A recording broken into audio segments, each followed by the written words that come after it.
Está começando mais um episódio do podcast Agro Depende, o podcast do universo agro, do mundo do agronegócio. Podcast que faz aí a ponte, né, entre o pessoal da pesquisa, o pessoal que tem esse conhecimento, para a gente repassar até a ponta, repassar aí a quem está no campo, quem está dia a dia em contato com o produtor, para levar cada vez essa informação. A gente fala que aqui no Agro Depende é uma ponte para a gente disseminar o conhecimento do agronegócio, para que chegue cada vez aí mais profissionais do agro, que é a boa parte da audiência que nos acompanha. Convidar também a todos vocês para que nos acompanhem em nossas redes sociais, no Instagram, Facebook, LinkedIn. Se você está acompanhando pelo YouTube, curte e se inscreva aí no canal do Agro Depende, que toda semana a gente está publicando conteúdos aí também para todos vocês. E obviamente indique para algum amigo, para algum colega, que isso aí contribui bastante aí com o crescimento do podcast. Para quem quiser parcerias comerciais, tá o e-mail nosso aí também na descrição do episódio, para vocês entrarem em contato e falar com nós também e a gente fechar negócio aí com vocês. Tá, então iniciando aí a apresentação da mesa de hoje, meu nome é Eduardo Sebastiani. Meu nome é Cassiano Sartor Decker e novamente no Agro Depende, com o responsável por um dos episódios mais vistos que a gente tem, que é sobre cigarrinha. Garolo, se apresenta, pessoal. Bom, eu sou o Paulo Garolo, né? Eu sou especialista para a cultura do milho e estamos aí novamente com muita gratidão de ter sido convidado para estar novamente na Agro Depende compartilhando conteúdos, né? E o Garolo agora correndo no Brasil inteiro, mas Mato Grosso bastante, agora veio também para cá, então tem muita coisa para conversar, principalmente que a ideia hoje, né, sobre as biotecnologias do milho. A gente teve vários avanços que chegamos até aqui, né, com aumentos muito significativos de produtividade, e agora a gente podemos dizer que chegou num platô que está se mantendo, tem novas biotecnologias possivelmente para chegar, tem outras questões ligadas à estrutura de milho também, que está sendo muito estudado, muito falado. Mas a ideia hoje é a gente falar sobre as biotecnologias, e até para a gente ter uma ideia um pouco melhor, Garolo, tu que está todo dia aí lidando com isso, como é que está o cenário hoje dessas biotecnologias ligadas ao milho? Olha só, Cassiano, eu viajo praticamente o Brasil inteiro, né? E até fora do Brasil, tenho ido também, Paraguai, agora vou para a Argentina também. E o que a gente tem notado é o seguinte, existem regiões hoje já no Brasil que já começaram a ter também problemas, mesmo com essas biotecnologias mais atualizadas, né? Exemplo disso a gente vê acontecendo no Nordeste. Não é esse ano já não, já fazem 2 anos que a Bahia já vem gritando aí com alguns problemas, tá havendo a permanência da praga, né? Usando as tecnologias BT, mas ainda assim, principalmente a Spodoptera, que é o foco da tecnologia BT em milho, né? A Spodoptera frugipeda continua lá, que é a lagarta do cartucho. Aí se estendeu esse ano, eu tive no Maranhão, eu tive no Piauí, e foi até interessante, sabe, Cassiano, Eduardo e todos os ouvintes, né, os seguidores da Agro Depende, eu fui preparado, confesso a vocês, porque eu dou consultoria também em grandes fazendas, né, e o pessoal das empresas me leva. E praticamente eu fui preparado para falar mais sobre cigarrinha, sobre percevejo barriga verde, sobre o pulgão do milho, né, porque são pragas que estão muito em evidência. Aqui no Mato Grosso, vocês sabem disso, eu acredito que o percevejo barriga verde é a praga de foco, né, do agricultor. Então eu fui preparado para falar mais sobre manejo de insetos sugadores, né? E para minha surpresa, não teve nenhuma única propriedade onde eu tenha entrado que a solicitação foi invertida. Foi sobre lagarta do cartucho e a dificuldade que o pessoal está tendo no manejo da lagarta do cartucho. E são áreas com as biotecnologias atualizadas e que estão tendo problema. Então, o Nordeste realmente está tendo problemas maiores em relação às biotecnologias que a gente está tendo hoje. Até quando a gente roda nos campos aí, né, e que vê de lavouras de milho, eu fico mais aqui no Rio Grande do Sul, né, mas a gente já consegue visualizar muitas vezes isso, que o problema, mesmo que tu entra nas lavouras, às vezes tu sempre encontra lá cigarrinha para todo lado, né, que já é o normal, e ao mesmo tempo tu sempre encontra uma e outra planta que tá raspada ali, que é onde é que tem tecnologia,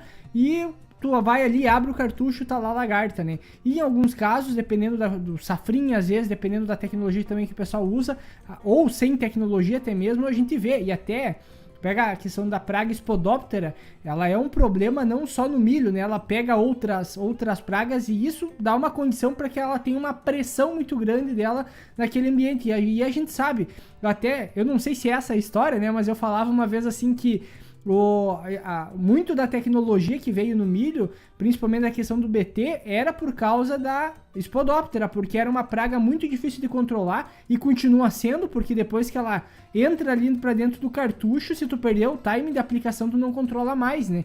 Tu só vai ver o dano lá pra frente, porque pode fazer o escambau depois, botar mais volume de calda, trabalhar com mais que uma aplicação para chegar lá dentro e fazer o controle, realmente é um desafio bastante grande, né? E aí a gente vê todos os danos que vai ocorrendo na lavoura em consequência dessa praga. E sabe, até uma coisa interessante, né? Alguns pontos eu acho que vale a pena a gente destacar. Toda vez que eu vou numa propriedade e ocorre esse tipo de reclamação, assim, essa preocupação do agricultor, né? Puxa vida, já não está funcionando mais, já estamos perdendo as tecnologias novas, o que está acontecendo? Será que essas tecnologias realmente vieram para ficar 2, 3 anos e ir embora e tal? E eu sempre tenho falado, inclusive, diga-se de passagem, que até mesmo pessoas de consultoria agronômica já me questionaram sobre isso, né? Porque hoje eu estou trabalhando de forma independente, eu sou um pesquisador hoje, colaborador na Fitolab aqui no Mato Grosso, mas eu não tenho mais vínculo empregatício com empresa nenhuma. Mas eu vim de uma empresa cujo foco é biotecnologia. Todo mundo sabe que eu vim da Monsanto. E a Monsanto foi a companhia que iniciou, né, a biotecnologia, não só no Brasil, mas no mundo. Então eu venho de uma companhia que depois foi comprada pela Bayer, nos tornamos Bayer, né? E hoje é a Bayer, a companhia que vem liderando essas questões aí de biotecnologia, né? Hoje eu já não estou mais em empresa nenhuma, eu estou na Fitolab. Só que eu acompanhei todo o histórico da biotecnologia no Brasil.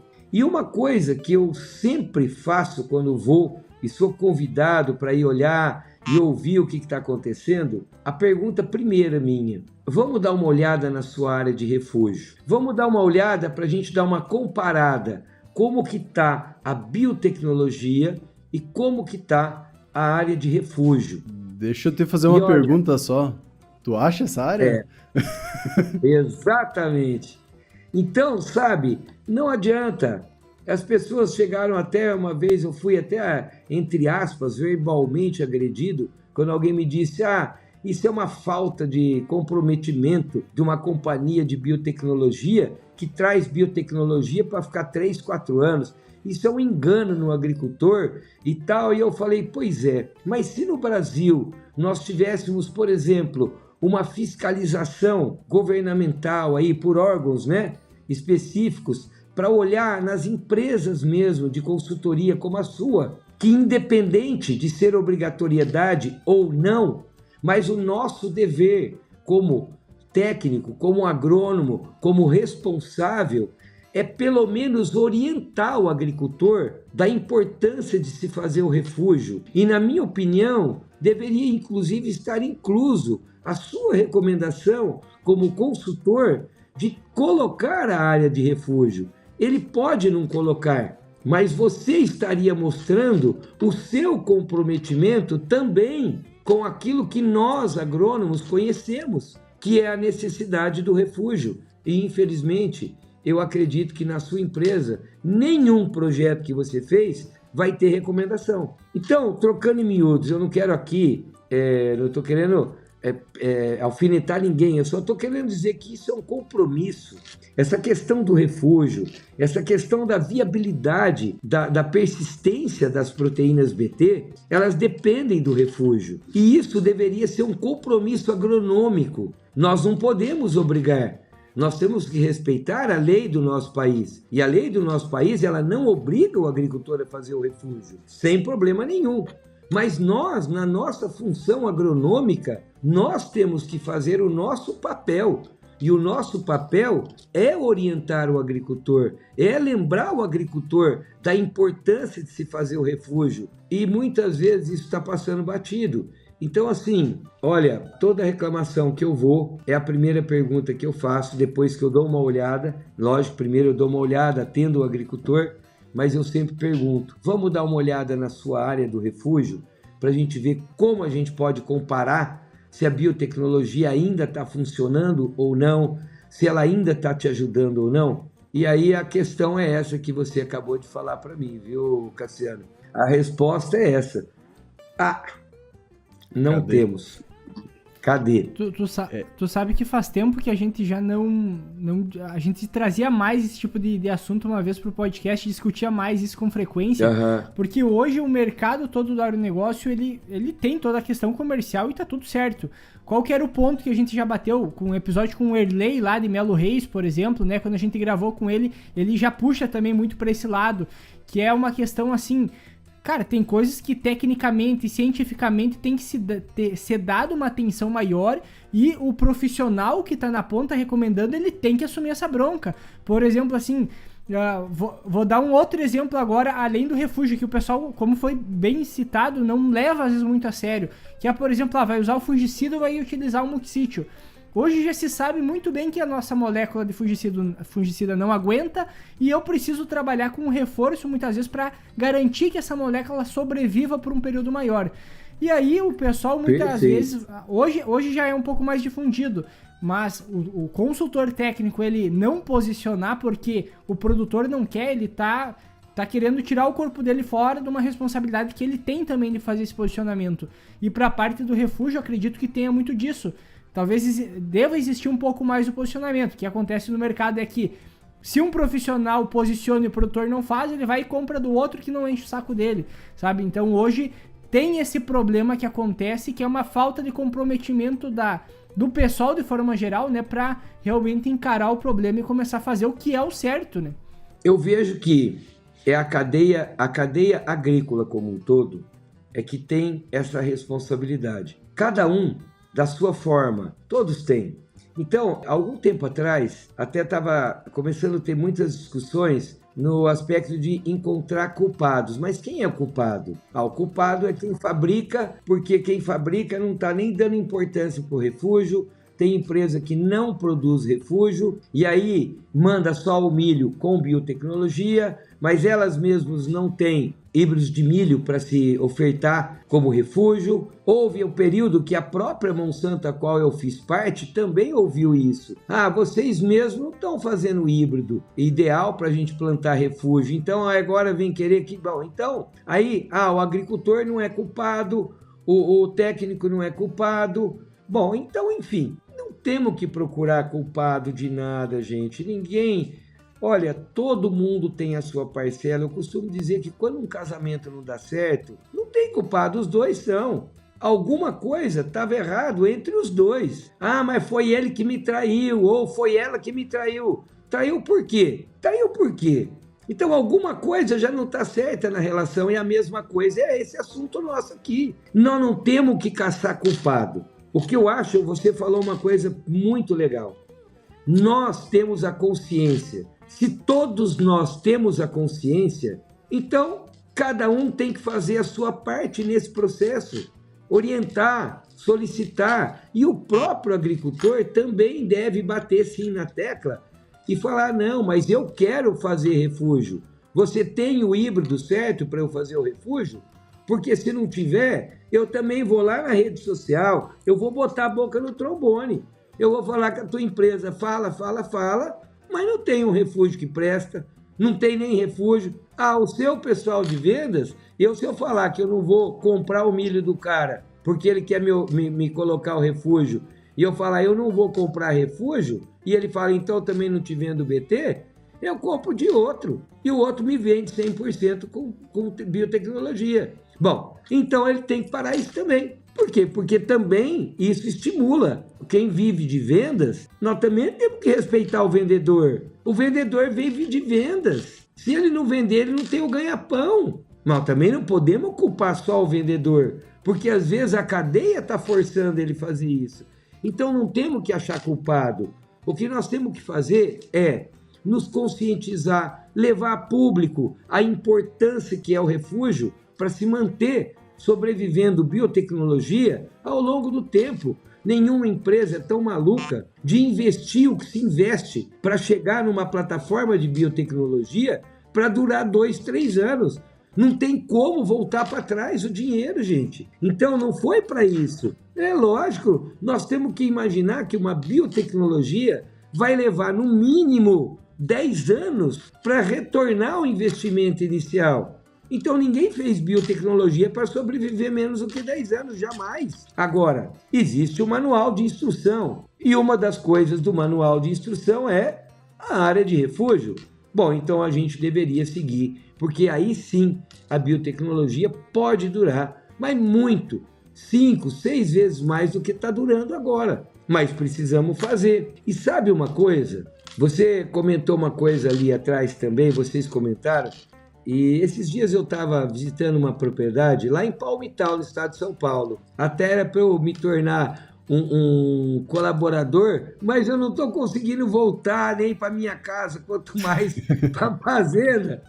E acabei largando tudo no meio do caminho, não consegui mais nem falar com o pessoal, porque eu não parei mais. E eu indo lá para a gente trocar ideia, e eu chamei o gerente da fazenda, nós estávamos andando juntos no milho, né? Olhando o plantio, tal, praga, cigarrinha, percevejo, né? E eu falei, Leandro, vem cá, deixa eu fazer umas fotos com você aqui.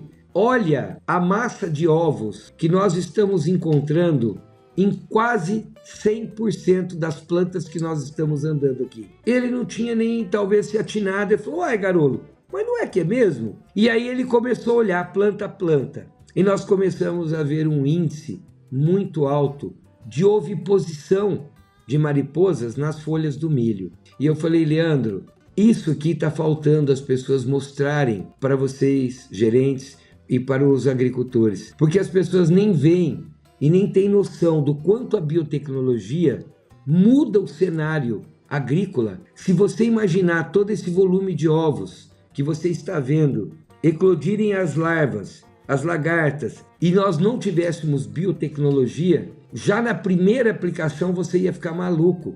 Imagina o volume de plantas atacadas que você teria aqui. Mas daqui uma semana você vai me contar se você realmente teve problema. E lá não está tendo. Então ele ligou depois para mim e falou, Garolo, realmente, morreu.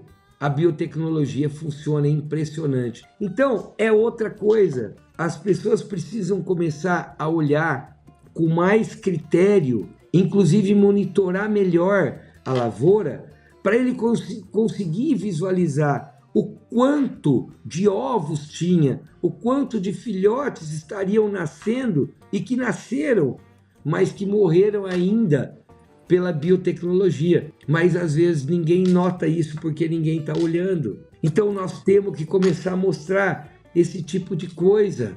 Outra coisa, pessoal, que eu chamaria atenção é o seguinte: aplicações indiscriminadas ou aplicações já calendarizadas. Eu tive numa propriedade agora no Maranhão e foi até um fato engraçado. O gerente da fazenda falou, vamos olhar num talhão, que eu quero que você dê uma olhada lá e depois eu vou te levar no outro, para você ver o que está um e como que o outro estava igual e depois ficou do jeito que ficou e eu vou te mostrar os dois. E nós fomos. E quando nós chegamos no talhão e começamos a andar, olhar, ele falou, Garolo, eu falei, tá bem limpo aqui. Ele falou, Garolo, é claro, eu apliquei ontem. Eu falei, é? Tá, e você acha que tá limpo assim porque você aplicou ontem o inseticida? Falei, então tá. Então vamos olhar quanto de raspagem nós temos aqui nessas plantas. E aí a surpresa, não tinha raspagem. Quanto de ovos que nós estamos enxergando nas folhas? Não tinha ovos. Aí ele falou, não, é que eu já fiz preventivo. Tá, mas você está fazendo prevenindo o quê? Se não tem nem ovo e nem lagarta, mas nós não estamos prevenindo absolutamente nada. O seu inseticida, daqui 3 dias, provavelmente já não tem mais efeito. Ele está totalmente exposto a condições ambientais no momento que a sua planta nem se formou direito, ela está com 2 folhinhas, nem folha tem. Como que você vai permanecer o seu inseticida aí por mais de 2, 3 dias? Não permanece.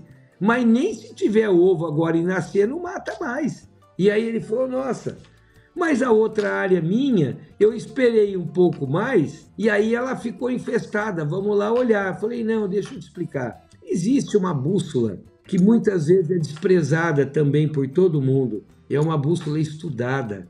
Essa bússola é resultado de pesquisa, de um pesquisador norte-americano que trabalhou, que ficou olhando, que ficou analisando, inclusive medindo lagarta, para poder chegar no que ele lançou chamado escala de Davis, ou escala Davis. As pessoas dizem, larga a mão de ser besta, garoto, ninguém usa isso não, menino.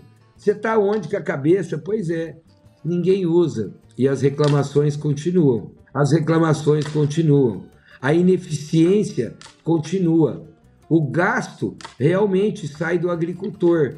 Aí as pessoas dizem, mas ele está gastando porque ele está pagando caro numa biotecnologia que não funciona.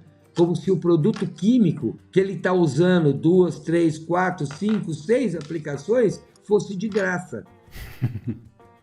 E não é de graça. Na verdade, o que está acontecendo é isso. Nós estamos precisando, de novo, sentar o pezinho bem certinho no chão e começar tudo da estaca zero. Vamos lembrar como é que a gente faz monitoramento da lagarta do cartucho? Vamos lembrar como é que funciona a escala Davis? Por que ele usou a nota 3 como referência? Por que esse cara disse que a hora que a gente tiver com 10%, na verdade a escala original é 20%? No Brasil, a comunidade científica decidiu em ser mais rigoroso e passamos para 10%. Por quê? Porque nós já temos a dificuldade do refúgio. Nós também temos algumas dificuldades gigantes aí em relação à logística de máquina. Então, por conta disso, nós tivemos já que ser mais rigorosos, e a escala Davis no Brasil ela funciona como 10% de plantas com nota 3. E aí sim eu entro naquilo que a gente chama de nível de ação, que é a aplicação do inseticida. Mas tem a bússola, e essa bússola é desprezada na maioria das vezes, e ainda tem gente de empresa que ocupa cargo importante, inclusive, e fala assim, você é louco, você é bobo, ninguém mexe com isso mais não, a turma dá uma olhada lá e manda bala. Ninguém vai ficar fazendo escala Davis. Pois é, porque nós estamos estimulando a ineficiência continuar. E realmente, quem paga a conta acaba sendo o agricultor mesmo, infelizmente. E entra uma questão que já fomos ensinados lá atrás, a gente pode dizer, com um evento de transgenia, que era o RR, que antes até mesmo da questão da lagarta, começou a ter plantas resistentes, só que na questão para plantas daninhas é muito mais demorado, vamos dizer assim, até mais fácil controlar do que uma questão de inseto que voa, que vai para outras lavouras, né? Então essa parte que tu comenta, e também a questão do RR nos trouxe, que tu consegue fazer o controle e muitas vezes tirar aquela população fazendo os manejos corretos, né? Para a questão da lagarta, a mariposa, no caso, tu matar principalmente a lagarta, ela é um pouco bem mais complicado do que matar uma planta daninha que é imóvel, ela tá ali, né, só ao máximo a semente vai espalhar, mas tem outros manejos que tu pode utilizar. Mas o que a gente vê, até conversando com outros professores que trouxeram essa questão do controle de plantas daninhas, só para fazer esse comparativo, mesmo plantas com resistência, elas têm uma certa suscetibilidade ao glifosato e ainda tu tem que utilizar ele para fazer o manejo. E a mesma coisa acontece também com as lagartas, né? Porque ela pode ser mais suscetível, mas essa questão que tu trouxe da quantidade de ovos que tem, se tu for olhar, e a quantidade que realmente fica, é bastante diferente, vamos dizer assim. Se tu não tivesse a biotecnologia, tu não estivesse utilizando, o teu custo ou o teu dano seria muito maior. Então são coisas que a gente não acaba não observando, muito por causa do negócio essencial que tu comentou. Monitoramento. Ninguém mais faz, não ninguém, mas muito pouco monitoramento é feito. É muito feito monitoramento para doença, pensando em doença, e os inseticidas a gente entra tudo calendarizado, né? Vamos dizer, é o modo padrão que está sendo feito hoje. E o pior, muitas vezes calendarizado, quando não usa a escala Davis, você também não sabe selecionar corretamente qual é ou quais são os melhores inseticidas para aquela situação. A escala Davis, ela inclusive mostra para a gente que tipo de inseticida eu preciso usar. Só que as pessoas não encararam ainda Um dia você me chama aí que nós vamos fazer uma live para explicar o que é a escala Davis e como trabalhar e por que a escala Davis é extremamente importante. Mas as pessoas, é incrível que pessoas das empresas não dão importância. Isso é um trabalho científico de primeiríssima linha, de alto gabarito. Não é levado a sério, até porque talvez as pessoas não conheçam de verdade quais são as atribuições que a escala Davis tem e o quanto ela é direcionadora, inclusive na escolha de produtos químicos. Então, sabe, a gente tem muito trabalho que liga-se no automático do produto. Quais são os produtos agora mais usados? Essa lista. Então, a gente já liga no automático. Tum, esse aqui. Tum. E às vezes vai pelo preço. Qual é o produto que está mais em conta aqui? Esse aqui está muito caro, não vou nesse não. Não, esse aqui pega também, eu vou nesse aqui. E é assim que funciona. Mas te falo que se a gente vai pegar uma estatística, agora coisa da minha cabeça, né? Mas pegando eu de exemplo, que eu sou um que não conheço a tabela. Tudo bem que eu não trabalho diretamente com controle de insetos, né?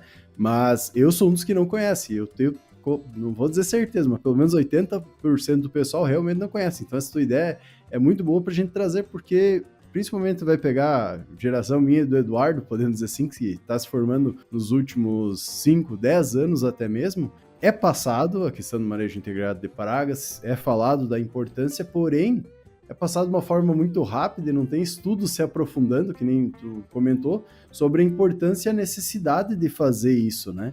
E está totalmente ligado muito com a própria questão da biotecnologia, porque ficou muito fácil controlar, né? Era só plantar, tu não tinha mais o problema da lagarta do cartucho, começou a aumentar muito a produtividade, então tu acaba se tornando o problema o quê? Que nem tu comentou, barriga verde, cigarrinha, outras pragas tomam maior importância, porque elas estão dando prejuízo, porque estavam controlando.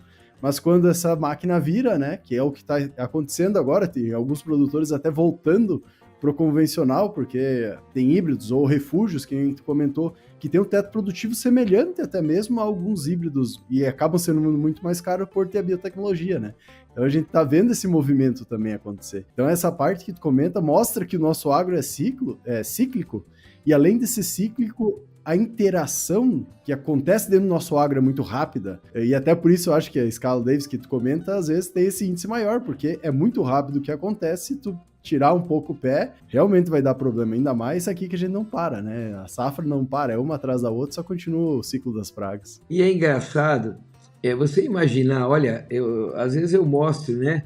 É um assunto... Tudo que falar comigo fica longo, viu? Se a gente estava falando naquela hora, tudo que falar comigo fica longo, né? Vocês têm que ir cortando aí. É engraçado imaginar, né? Quando eu falei da massa de ovos, e me ocorreu, eu quero falar uma coisa aqui na live. Porque muitas vezes o agricultor usa produtos de alto impacto no controle da lagarta do cartucho, e dali 10, 12 dias ele liga e fala, puxa vida, aquele produto limpou, mas está tudo infestado de novo. O que está acontecendo? As pessoas às vezes não têm a noção de uma coisa. Uma mariposa da Spodoptera, a gente fala mariposa da lagarta do cartucho, né? Só que a lagarta é o filhote da mariposa, né? Então, uma mariposa da Spodoptera, pessoal, ela tem uma capacidade de oviposição, na época do milho, de 7 a 13 oviposições por ciclo. Uma única fêmea. Ela é capaz de ovipositar de 7 a 13 oviposições. Dificilmente ela vai fazer mais de uma oviposição na mesma planta. Ela não volta. Ela ovipositou ali, ela vai para outra. E assim sucessivamente. Cada oviposição que ela faz no período do milho, que a gente chama, que seria o período ideal da praga e da planta, cada oviposição, ela varia de 100 até 300 ovos por oviposição. A média, vamos dizer, de 150 a 200 ovos. Se você usar como referência 200 ovos, 7 oviposições, nós estamos falando num potencial de 1.400 ovos. Se eu falar de 13 oviposições numa média de 200 ovos, nós estamos falando de uma única mariposa potencial de infestação de 2.600 ovos, num ciclo que vai de 7 a 12 dias, dependendo do clima. Então, meu amigo, faça essa conta. Comece a fazer essa conta para entender o que está acontecendo. Aí vem a outra coisa. Um dia até um rapaz que eu gosto muito, ele chama Angel, ele é aí do Rio Grande do Sul, viu, Eduardo? Eu gosto dele. Eu, de vez em quando, estou assistindo o Instagram. Eu gosto de assistir os Instagrams do Angel. E ele escreveu lá no Instagram dele, né? Ele chamou atenção, aliás, mostrando o vídeo, e ele disse que a Spodoptera, a lagarta do cartucho, ela tem o hábito canibal. E é correto, ela tem o hábito canibal, senão realmente nós já estaríamos comendo lagarta em vez de comer milho, né? Dentro desse que eu acabei de passar para vocês, o potencial de infestação. Ela tem hábito canibal, só que lagarta nenhuma eclode de ovo para comer lagarta, não. Ela eclode do ovo para comer folha. Ela come lagarta quando ela encontra, porque quando ela não encontra, vai cada uma para um lado. Aí ela só vai encontrar de novo quando está lá no cartucho. Então, esse hábito canibal é real e vai sobrar, não vai sobrar uma só. Por que não vai sobrar uma só? Era para sobrar uma só, ela tem hábito canibal. Em algum momento elas vão se encontrar no cartucho, porque todas vão se direcionar ao que sobrar. Só que tem uma coisa, a mariposa não oviposita na mesma planta. E aí o que acontece? Durante um período longo eu tenho oviposições quase que diárias na minha lavoura, em momentos diferentes, em dias diferentes, em plantas diferentes. E aí eu tenho eclosão de ovos em momentos diferentes e em partes diferentes da planta. Então é muito comum o agricultor ir lá e encontrar lagartas em lugares diferentes numa mesma planta em tamanho diferente, que é o que corresponde cada instar juvenil, cada instar do período de lagarta. E por isso perde-se o controle definitivo da lagarta do cartucho.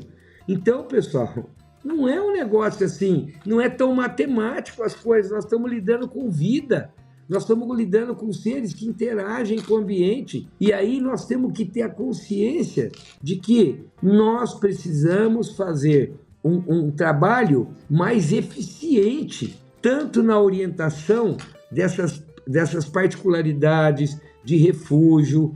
O refúgio é um dos itens, mas, por exemplo, a CNBio, quando ela trouxe para nós as normas ou a normativa para se trabalhar a área de refúgio, ela não colocou só o índice percentual de plantas não BT, ela também avisou uma outra coisa, isso está na redação da norma. Os híbridos de refúgio têm que ter porte e ciclo semelhante ao híbrido que tem a tecnologia BT. Esse é outro particular que faz parte da norma de refúgio.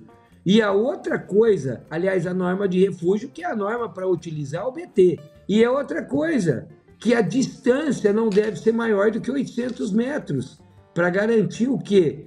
O encontro das mariposas e ocorrer o acasalamento.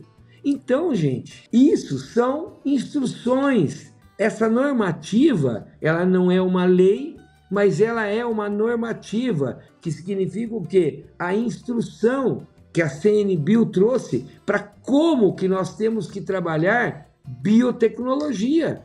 Mas temos que seguir. Se a gente seguir, com certeza, as biotecnologias vão durar por muito mais tempo do que estão durando. Mas olha, pode acreditar, eu diria para vocês que ela vai durar, no mínimo, 4, 5 vezes mais tempo do que ela dura agora. Então, aí vem a pergunta, e o futuro, né? Até você comentou. Eu não sei se eu estou falando demais, né? Por isso que eu já estou indo lá no futuro. Deixa eu só te fazer uma pergunta em relação a esse manejo. Por exemplo, assim, a gente tem a estratégia, por exemplo, de trabalhar com refúgio, temos a biotecnologia, e um dos problemas principais da Spodoptera é a quantidade de ovos que ela vai estar colocando ali, e obviamente a escala Davis vai ser uma estratégia para a gente acompanhar o índice, né, a quantidade de raspagens que eu tenho para saber se eu faço ou não faço uma intervenção. Nesse caso aí, a gente tem outras ferramentas até, que eu lembro que na faculdade o pessoal comentava, a professora Cinei lá falava muito disso, que era a questão dos tricogramas, né? Que era, por exemplo, é um parasita que vai estar indo direto no ovo, então é uma forma de eu estar tendo uma menor quantidade de lagartas eclodindo. Outra estratégia, por exemplo, tem ferramentas como os baculovírus, que eles também ficam ali no ambiente, diminuindo a população, e quem sabe poderia ser estratégias aliadas para mim conseguir ir baixando essa pressão para não chegar a um nível tão alto. Até porque, como tu comentou, né, se eu começo a ter uma pressão tão grande de lagarta, é tanta lagarta raspando, porque ela tem uma quantidade de planta que ela tem que consumir para ela morrer, né? Ela não tem que fazer a ingestão, né, para que realmente aconteça o controle. Isso. Então, é uma coisa até interessante, né, que você trouxe. Eu fico observando como a gente trabalha a agricultura e como a gente, às vezes, sem querer, patina, e por isso não vai muito. A gente tem que crescer muito pouquinho cada vez, poderíamos crescer muito mais se tivéssemos um pouco mais de atenção. Você tocou num ponto importante. Hoje eu estava no treinamento, antes de eu vir para a live, eu até falei para vocês, né? E houve uma discussão no treinamento. Teve uma pessoa que disse para mim assim: mas a gente está recomendando desse produto 3 aplicações. E eu falei, pois é, vocês estão cometendo um erro, porque esse produto tem bula, e a bula desse produto, ela nos autoriza a utilizar 2 aplicações por ciclo, e não 3. E aí o cara veio de novo em cima de mim e falou, pois é, mas tem uma coisa, não sou eu que estou falando, acontece que teve aqui uma pessoa da pesquisa, um pesquisador, um professor muito respeitado, que fez os testes dele, e nos testes dele ele recomendou 3, porque ele provou que com 3 aplicações eu ganho mais tantos sacos de milho por hectare. Falei, pois é, parabéns. Na bula tá 3 ou tá 2? Tá 2. A minha boca não vai falar 3 porque ele falou isso. E eu não estou duvidando dele, porque ele é meu amigo e eu respeito ele como profissional. O problema é o seguinte, existe limite para tudo, doutor.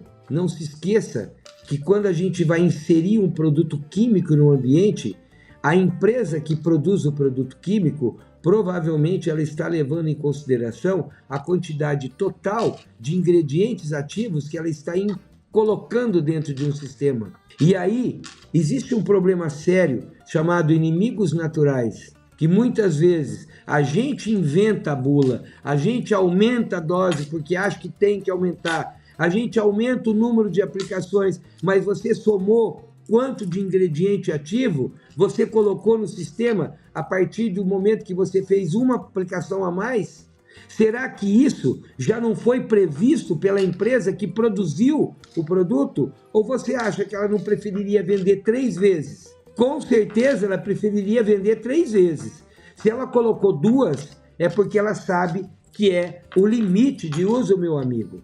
Da minha boca não sai. Agora, se o trabalho do professor for admitido pela empresa como uma nova recomendação, e acontece, pode acontecer, aí eu vou voltar atrás e falar, agora nós vamos fazer 3. Caso contrário, não é da minha boca que vai sair isso. E sabe por que eu estou dizendo isso? Eu vou até dar um outro exemplo de outra praga. Pulgão do milho.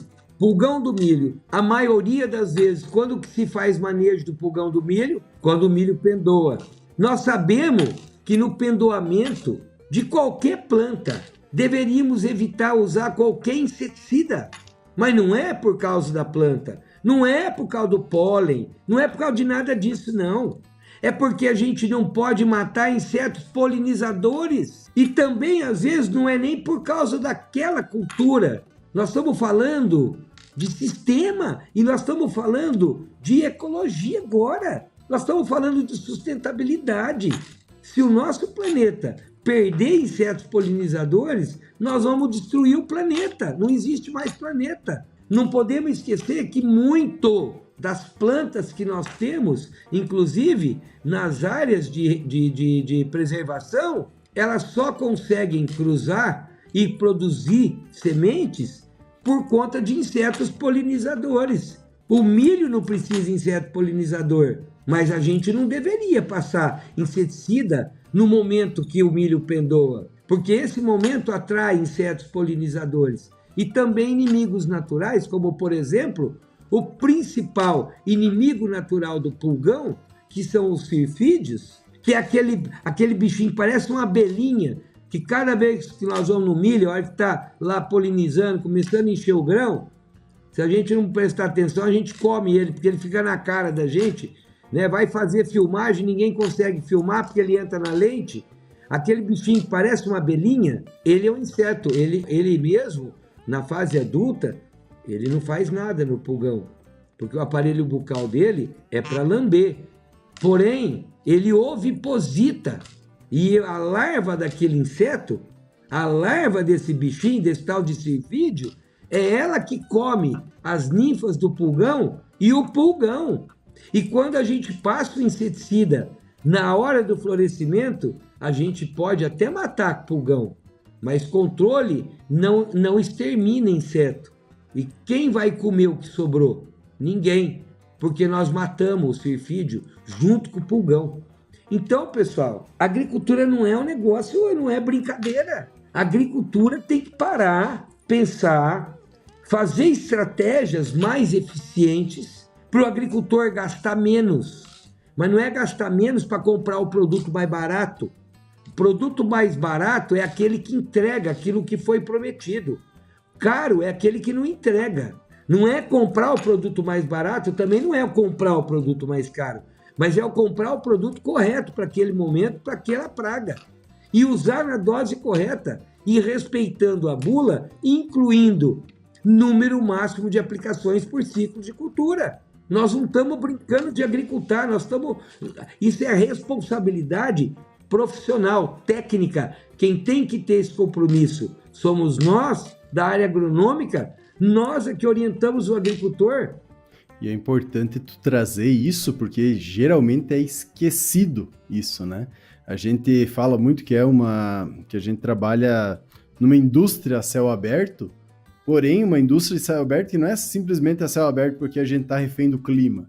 Ela é a céu aberto porque tem uma interação gigantesca e a arte da agricultura, vamos dizer assim, é conseguir auxiliar uma planta, entregar seu máximo desenvolvimento, posicionamento, numa forma que a gente vai conseguir colher ela mais fácil, vamos dizer, tu tem aquele padrão de lavoura, né? Acaba sendo uma monocultura, pelo menos em um pequeno período de tempo, que tu vai aumentar as interações com a natureza, que é totalmente, como é que eu posso dizer assim, diversa. Então tu tem grandes interações que mantêm o equilíbrio.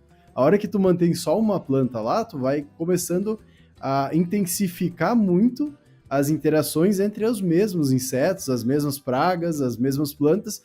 Então tu vai estar intensificando isso e acaba que os defensivos a gente utiliza para diminuir um pouco essa interação. Porém, se a gente não aumentar essa interação dos insetos praga que nem tu falou muito bem, e era até um dado que eu não sabia, dos lambe-lambe, que a gente chama, né? Essas mosquinhas.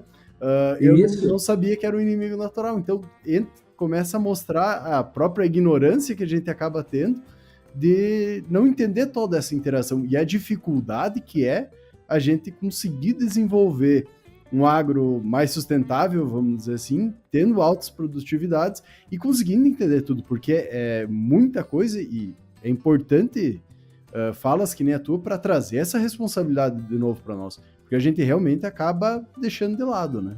Então, é assim, eu volto a falar, meu papel aqui, pessoal, nem me entendam mal, eu acho que é uma live até que pode se tornar pesada, mas não é isso. O que eu estou tentando mostrar, e não estou aqui caçando bruxa, nem querendo apontar culpa de nada, nem em ninguém. Eu só estou tentando abrir o olho da gente nesse sentido. Nós temos que aumentar, como você acabou de falar, é outro ponto importantíssimo. Aumentar o nosso conhecimento, parar um pouco de novo. Pera lá, deixa eu dar uma reciclada. Como é que funciona? Como é que cada produto age? Olha, outra coisa, sabe, até fugiu um pouco, mas olha, outra coisa interessante. A gente fala muito, ouve muitas pessoas até para fazer uma, vamos dizer, uma recomendação mais, porra, esse cara tá olhando, hein? Aí a turma fala assim, olha, nós temos que rotacionar os produtos químicos, para a gente não fazer pressão de seleção de insetos resistentes. A pergunta é, pera lá, o que você entende por rotacionar produtos químicos? A maioria vai botar e trocar o nome do produto, né? Mas às vezes o ingrediente ativo então, não tem o mesmo. E outra coisa, quando é que eu devo realmente rotacionar? Se eu tenho um produto que tem uma recomendação de 2 usos por ciclo de cultura, eu posso passar eles depois repetir, ou eu já tenho que trocar? Então eu só estou lançando isso aí, sabe para quê? Para estimular vocês. Pessoal, é tanta coisa legal que a gente pode trazer e as pessoas não estão atinadas a isso. E talvez por falta de conhecimento. Eu não vou dar a resposta aqui. Eu vou esperar vocês me convidar para uma live de 3 horas de duração, vocês repartir ela em 10 e lançar no mercado. Porque é para vocês orientar, nós não fazendo o valor disso aqui, né? Mas é muita coisa que a gente poderia trazer para as pessoas começarem a repensar. O que eu queria realmente deixar mais uma colocação aqui é que o que eu vejo é o seguinte: nós estamos talvez num momento, e eu estou me incluindo, tá? Estou me incluindo. Esses dias eu falei aqui no treinamento que eu vou agora fazer um período de uma semana de um estudo intensivo em entender um pouco melhor bioestimulantes, aminoácidos. Por quê? Porque a gente passou e vem passando por muitos períodos de impactos abióticos e aminoácidos poderão nos ajudar muito, bioestimulantes poderão nos ajudar muito. Então eu quero me reciclar nisso aí para eu ter propriedade depois entrar numa live como essa e falar como eu estou falando agora aqui. Então eu preciso aprender todos os dias. Todos os dias eu quero estudar e aprender. Existe muita coisa que a gente precisa levar e reformular na cabeça do pessoal, para o pessoal refrescar a memória. E aí o recado é: nós precisamos nos tornar mais eficientes e para isso precisamos aprender mais, lembrar de coisas que já esquecemos, porque senão a gente liga o botão do automático. E o botão do automático é: quais são os produtos hoje mais vendidos? Esses aqui, esses que eu sei recomendar. Eu não sei recomendar outro, eu sei recomendar esses. Então é isso, nós temos que desligar o automático, lembrar que nós temos que, você falou de interação várias vezes, exatamente, interação ambiente-praga, interação ambiente-produto químico. Você vai fazer manejo de lagarta do cartucho, lá quando o milho está com 2, 3, 4 folhas, o seu produto está quase totalmente vulnerável a condições ambientais. Eu tenho que pensar que tipo de produto pode ficar mais tempo aguentando essa pancada do ambiente. Então, sabe, é muita coisinha que a gente pode trazer para refrescar a memória e a gente começar a melhorar um pouco, na verdade, é a nossa maneira de enxergar e trazer mais eficiência para o agricultor. Porque quando a gente recomenda o produto inadequado, não é o melhor, o melhor produto nem sempre é o que mata mais, é o que aguenta mais, às vezes, uma pauleira dessa. Vai fazer... Hoje eu falei para a turma, é engraçado, né? Qual que é o produto que vocês mais usam aqui para controlar o percevejo barriga verde? Na aplicação do palito, na aplicação do V2. Aí quando eles falaram, eu falei, pois é. Você já foi procurar na ficha desse produto qual é a volatilidade dele? Você já foi procurar qual é a solubilidade desse produto em água? Porque quando você passa esse produto aí, nesse momento que você está falando, esse é um dos produtos que tem a maior volatilidade em produtos químicos recomendados para o controle do percevejo, e esse é um dos que tem maior volatilidade. Se você passar no palito, passar no V2, que é o momento que mais usa ele mesmo, é no palito. Sabe o que vai acontecer? Aonde ele acertar, vai matar, porque ele é bom para matar. Só que o percevejo é um inseto que é difícil de acertar. E as ninfas de Inster 1 e 2 nem movimento fazem. Elas não se alimentam de plantas. Elas só vão se alimentar depois do Inster 3. E ninfas de Inster 3, 4 e 5 são muito pequenas, você nem vê. É raro ver. O adulto já é xarope de ver, imagina as ninfas.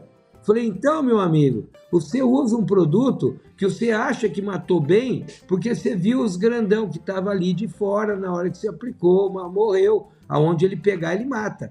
Mas tudo o resto que ele não pegou, se ele tem alto padrão de volatilidade, sabe o que vai acontecer?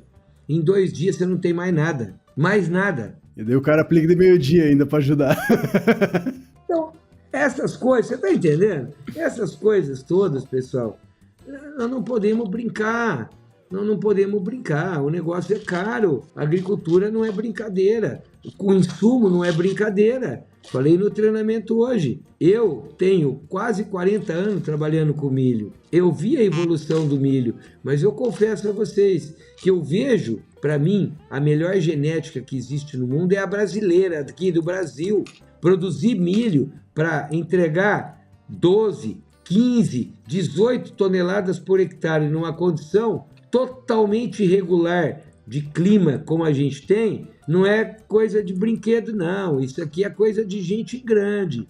Fazer milho produzir lá na região temperada, lá nos Estados Unidos, é uma coisa. Fazer milho produzir igual a gente faz aqui, enfrentando todas essas variações ambientais, se eu fosse uma pessoa poderosa um dia, eu ia dar prêmio mesmo para todos esses pesquisadores, esses geneticistas do Brasil, porque fazer milho produzir aqui no Brasil não é brinquedo, não. Isso não é trabalho para gente pequeno, não. Só que nós não conseguimos explorar nem 60% do potencial que tem. A gente vai perdendo ao longo do ciclo. Quando chega no final, nas melhores áreas aí, nas melhores regiões aí de clima e solo, chega-se por volta de 80%, 82%. Mas a média no Brasil não passa de 60%. Nós estamos deixando 40% ir embora. Sabe aonde? Na boca dos bichos, das pragas, nas doenças, nas ervas daninhas, nos plantios mal feitos. É nisso que a gente está deixando ir embora. Então nós precisamos melhorar a eficiência, porque o Brasil e o agricultor brasileiro, na minha opinião também, é uma das pessoas mais bem intencionadas. Se você falar para ele, tiver uma conversa bacana, mostrar um papel, um dado que você fez, o que o fulano fez, e falar para ele que criolina ajuda a espantar a cigarrinha, ele vai pôr criolina, ele vai colocar, achando que ele está fazendo a melhor coisa do mundo. Agricultor é um cara bem intencionado. Não pensa vocês que agricultor planta atrapalhado ou usa um produto errado porque ele quer. Não é não. Não é não. Ele põe o que você convencê-lo de colocar, porque ele faz é para produzir o grão. Então nós também devíamos ter um pouco mais desse compromisso com ele, porque ele não faz para dar nó em ninguém e nem passar ninguém para trás, não. A biotecnologia é prova disso.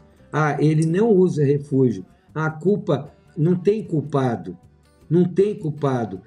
Nós temos que ter consciência. Nós fazemos a nossa parte, orientando o agricultor. Ele fazer a parte dele também, batendo lá na empresa que falar para ele que vem sem refúgio e falar, tudo bem, só que vocês não estão cumprindo com o papel de vocês, hein? Vocês não deviam estar vendendo milho para mim sem refúgio. A lei não obriga, mas vocês, no compromisso de profissional, vocês deviam pelo menos tentar me convencer a usar o refúgio. E em vez de falar que o outro cara lá é pastel, porque está lá insistindo na história do refúgio e você me vende sem, você devia falar parabéns para aquele cara lá, porque ele está fazendo o papel dele. Quem não está fazendo o papel é você. Então essas coisas aí, sabe, é que tem que começar a acontecer, não é arrumar culpado.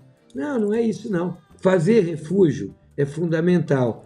E olha, biotecnologia para o futuro, eu diria para vocês que lá por 2028 existem previsões aí de trazer inovações, até tem. Mas nós estamos chegando num ponto que daqui para frente as coisas também vão ter que ser construídas. Não vai ser tão mais natural como começou. A indústria vai ter que botar o dedo na fabricação, porque senão não vai virar mais não. Então nós vamos ter que pôr isso na consciência também. provavelmente proteínas daqui para frente vão ter que ser construídas. E daí entra naquela questão máxima, né? Que nem tu falou, 10 anos para você pagar todo o estudo e desenvolvimento. Para as empresas não vai valer mais a pena criar essas novas biotecnologias, vai continuar aqui está existente e a gente vai ter que ir desenvolvendo novas... Na verdade, voltar a entender como fazer os manejos, as recomendações, o manejo real, porque se deixar só na mão da biotecnologia, eu vejo um dos piores erros que a gente acaba fazendo, porque resolve o problema, né? E resolve muito bem, tanto que a gente deixa de fazer os outros, né? Ou até mesmo o próprio monitoramento, que é uma coisa simples, vai voltar para aquela questão da gente ter que utilizar e perder a biotecnologia. Isso a gente está falando hoje com a questão do lagarto cartucho, mas a gente já viu na questão dos RRs, vamos ver para frente na questão de outros herbicidas também, vamos ver também a questão dentro da soja, provavelmente os IPRO da vida. Então é tudo um desenvolvimento que volta sempre para o mesmo local, né? Se a gente não trabalhar a agricultura com toda essa interação, entender que não é um negócio que é simplesmente utilizar e nunca vai ter problema, não vai ter essa interação, as plantas, insetos, enfim, quem se mantém é quem passou pelo processo de seleção natural, vamos dizer assim, e consegue se desenvolver dentro do ambiente onde é que foi gerado. Então é bastante importante, eu acho que foi muito legal a gente conseguir conversar, entender um pouco mais sobre toda essa interação, esse desenvolvimento e a importância que a gente tem que dar, tanto para a pesquisa, o conhecimento e as questões mais básicas. Muitas vezes a gente vai muito atrás do que é uma nova tecnologia, não sei o quê, mas a gente está esquecendo lá da questão básica que é a do MIP, né? Então, acho que tu trouxe muito bem, Garolo, essa questão, porque é extremamente importante a gente voltar para as raízes, vamos dizer assim, entender a agronomia como agronomia, entender a complexidade que está ligado a toda ela e que não adianta vir novas biotecnologias se a gente não mudar essa questão. E as pessoas também, que nem tu falou, sempre tá estudando, e o AgroDepende tá aí também para botar essa pulga atrás da orelha para o cara ir se atualizando um pouco também, mas, claro, ir buscar os especialistas, ir buscar se aprofundar para se desenvolver cada vez mais. Até convidar tu, Garolo, já para outros episódios aí para a gente fazer, já tem a questão da escala de Davis, tem a questão dos próprios inimigos naturais na cultura do milho, que é um baita episódio que a gente pode fazer, além de outros episódios que a gente pode fazer, que nem tu comentou, sobre a parte da utilização de inseticidas diferentes e como utilizar esses inseticidas para conseguir se desenvolver mais. Então, já fica o convite, né? E vamos conversando sobre. Deixar um tempinho para tu falar aí sobre as tuas palavras finais também, falar como o pessoal pode te achar para poder ir lá na fazenda e dar as suas palavras também, tua consultoria. Legal. Então, eu nem estou muito preocupado da propaganda, mas eu quero só falar a última coisinha aqui. Você usou várias vezes a palavra MIP, e tá aí, olha, mais uma coisa que a gente precisa amadurecer. O que significa de verdade MIP? MIP é Manejo Integrado de Pragas. O nome é legal. Será que eu realmente associo as possibilidades das pragas integradas no momento de maior impacto de dano econômico dessas pragas na cultura?